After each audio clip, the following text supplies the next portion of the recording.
What is every councilman's wet dream? Jobs. Jobs and more jobs. Every councilman on council wants to make a deal for jobs. You know, like Scout Motors. Jimmy Jones, Councilman Jimmy Jones at the last meeting, ranted about, we need a Scout Motors. We need to bring good jobs. This is what we need to do. Today on the Liberty Report, we take a look under the hood of the Scout Motors deal and see what's really going on. Y'all stay tuned.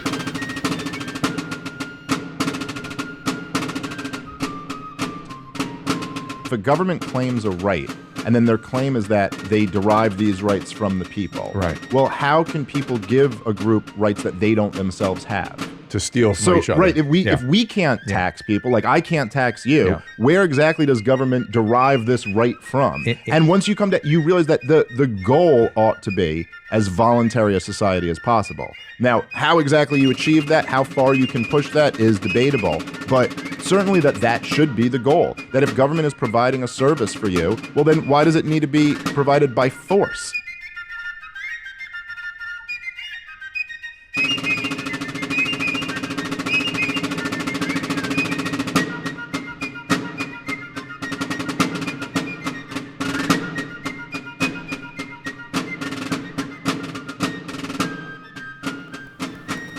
Welcome, ladies and gentlemen, to the Kershaw County Liberty Report. I'm Jeff Maddox, your host, and today we're going over what is the Scout Motors deal, and why does every politician in the state, in this county, including Jimmy Jones, want a Scout Motors deal so bad? The South Carolina Policy Council is a nonprofit government watchdog group based in Columbia. And they put out a magazine called The Nerve, where government gets exposed. And a recent article by Rick Brundett, that's a hard one to say, just put out Under the Hood, huge taxpayer tab, ESG mandates and Scout Motors deals. Taxpayers in South Carolina likely will be on the hook for more than $1 billion already dispersed to help a recently created Volkswagen company build its first electric vehicle plant near Columbia. On top of that agreement attained by the Nerve, Virginia-based Scout Motors will have to comply with ESG-related German law dealing with environmental, human rights, and property right issues. Now, the Nerve over the past years have been reporting on about the liberal environmental and social governance movement in South Carolina. Now, if you haven't looked up the ESG and found out what that is, this is the article that he's referring to. If you've never heard of ESG, you're probably not alone, but the corporate and financial worlds are well acquainted with it. ESG stands for Environmental Social Governance. Although there's no single accepted national standard for determining ESG scores, critics contend the scoring routinely is used to rate companies on whether they have adopted certain liberal values or policies, such as reducing the effects of climate change, increasing diversity on their governing boards, and supporting social justice causes. A company with low ESG scores might not get bank loans, or would be offered only high interest rates, or couldn't go public because investment firms refuse to do business with them.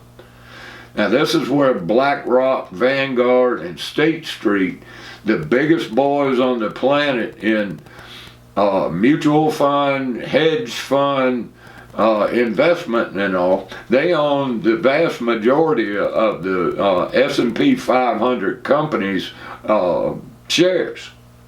And so they get to push it around.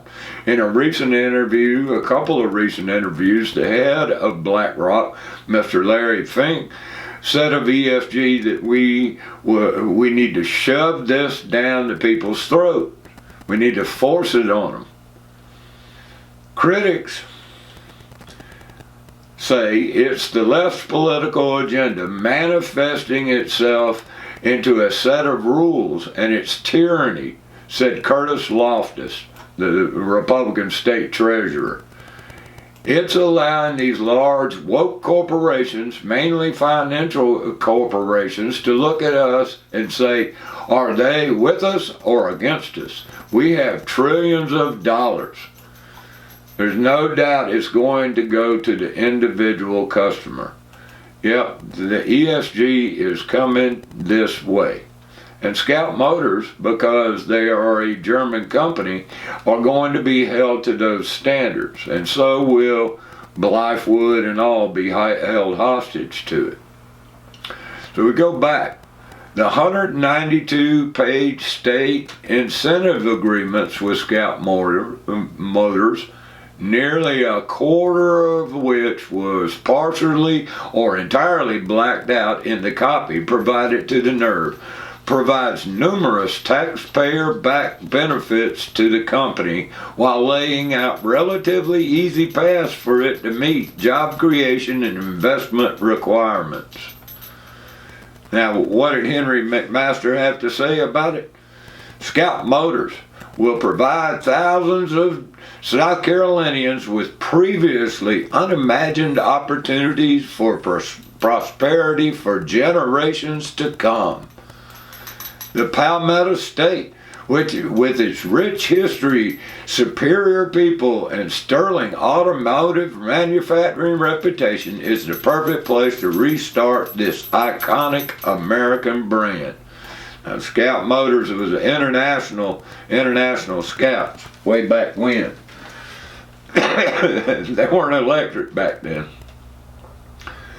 The state incentives agreement requires that a minimum of 4,000 qualified jobs be created within the state, and a minimum of $2 billion invested at the plant site over no longer than the initial 8-year achievement period. Well, that doesn't sound too bad, 4,000 qualified jobs. But Scout Motors itself would have to create at least 400 jobs and invest $400 million during the period, allowing the differences to be made up by affiliates, defined as any business entity directly or indirectly controlled by Scout, and counted suppliers that provide products, services, and personnel in connection with the project under the agreement. And up to 10% of the 4,000 jobs, or 400 employees, could be badge workers, defined in the agreement as cafeteria, security, and janitorial maintenance personnel employed by third parties. No average wage or wage range for plant workers is specified in the agreement, and in a separate cost-benefit analysis provided to the Commerce, by the Commerce to the NERV, the average hour wage and salary as annual payroll are blacked out for the planned 4,000 workers. When it comes to doling out taxpayer-funded incentives to major corporations, South Carolina lawmakers typically have moved with uncharacteristic speed. In just 1 week in March, the Republican-controlled legislature overwhelmingly approved an amended resolution which was signed to McMaster on March 20th and took effect on the same day, appropriating a total of $1.29 billion in actual and projected state surplus funds to Project Connect, the initial code name for the Scout Motors project. Now, anybody that's been around local government or state government for any amount of time knows that whenever they're doing their little dirty deeds behind for fees and lieues or whatever kind of deals they're going to do with whatever corporation to give them picking winners and losers and giving them all kinds of incentives. They always put it in there as some kind of secret thing, like Project Connect or Project Sword or Project this or that. And then it's got to go through 3 readings at county council. So they do one reading as Project Connect, second reading as Project Connect, and you don't know anything about it. And then at the 3rd reading, at the last minute, they show you who it is. And you don't have time to read diddly squat until later. And then you don't really get the complete picture until you do a FOIA request. That's how this dirty thing works. So the state mandated that nearly $1.1 billion of the total $1.29 billion appropriation be dispersed by the state treasurer to the Commerce within 5 days of when the law took effect. Man, we got to get this done as quick as possible. The transfer was made as required according to written responses. Asked what the money, which is more than twice the amount the Commerce total current budget, asked what the money, which was twice the amount of the Commerce's total current budget, has been spent on to date. Commerce spokesman Kelly Coakley said it's for $27.9 million was used by Richland County to buy the land, while $12,200 was to the law firm, which does all the attorneying apparently. Costs must be incurred before South Carolina Commerce can make payments.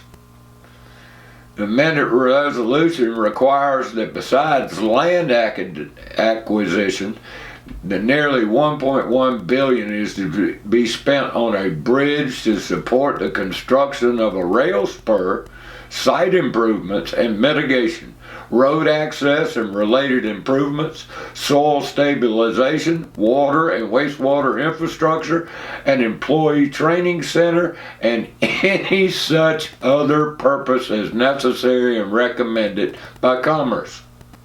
Another $200 million of the $1.29 billion appropriation is to be loaned by the Commerce to Project Connect sponsor, which is not identified in the resolution, though is listed in the county incentives agreement as Scout Motors for additional soil stabilization. In other words, we've got to get that whole place ready for Volkswagen. We're providing everything for them. It's a free ride. The Technical College System Ready SC program will provide employee training for Scout Motors under the state incentive agreement, which specifies that a minimum of 40,000 square foot state-of-the-art training center be built near the proposed plant. The agreement also requires that the Commerce provide the first $25 million toward the center's construction. You see this? They're giving away everything to get 400 jobs, and then the janitors and the cooks and that kind of thing. Plus, you got to train everybody. No more apprentices, no more corporations training their own people. Under the state agreement, Scout Motors would be required to repay all economic development funds expended if they don't create 400 jobs and invest at least $400 million. Not the overall promised 4,000 and $2 billion investment. That's a lie. By the end of the initial achievement period, or 8 years after the funds were approved. So they don't have to create but 400 jobs. And they don't have to put hardly any money into it. Only if they don't do that would they have to repay any of it. 400 jobs. So you see, boys and girls, this thing is a pig. And the only people that are going to pay for it is me and you. And your kids, and their kids. So this is what county council here in Kershaw County would love to have. But there's an agreement in here that says you can't even have anything like this within a 75-mile radius of that area, which means Kershaw County, you can't get an electric vehicle competitor over in here.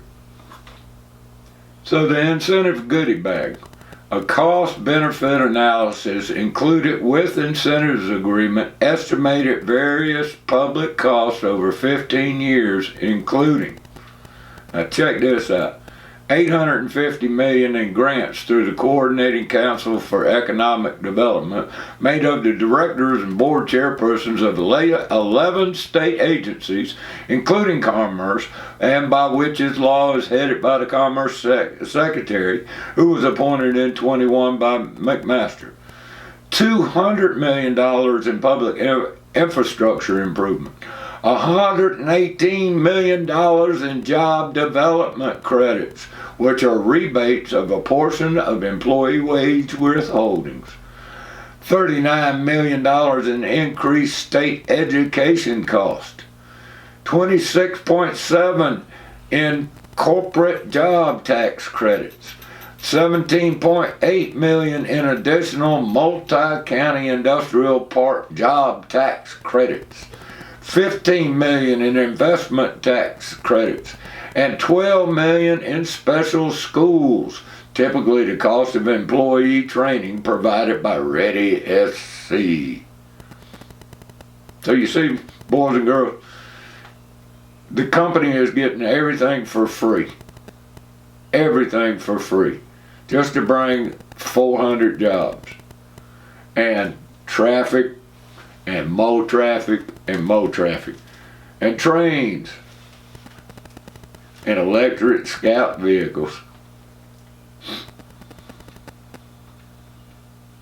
An article in August 2021 by the Jones Day Law Firm, which has offices in the U.S. and elsewhere in the world, described the German law and similar legislation in France as the forerunners of a new trend to regulate ESG risk along supply chains. So, what's happening, boys and girls, is they're giving away the store. They're just giving away the store to companies that are practicing the environmental social governance and diversity and inclusivity and any of that, because BlackRock, Vanguard, and State Street are shoving it down your throat or forcing people to do it. That's why you have Dylan McVaney and the Bud Light. That's why you have the Target Tucky things. That's why you have all these companies going woke, woke. And their stocks are going down, down, down. They don't care about that. They're doing it because that's the only way that they can keep investments coming in. So, ladies and gentlemen, that's it for the Liberty Report. We'll be back next week. Next week we got a Kershaw County Council meeting heading into the last month before they vote on the big budget and the Woodward Park $6 million scam. This meeting will not cover that. We'll cover what is in that meeting, and the next meeting at the end of the month, I believe it's on the 27th, something like that. Last minute is when we get the third reading on the final budget, and the $6 million scam will get shoved up our butt. Anyway, until next time, Jeff Maddox for the Kershaw County Liberty Report.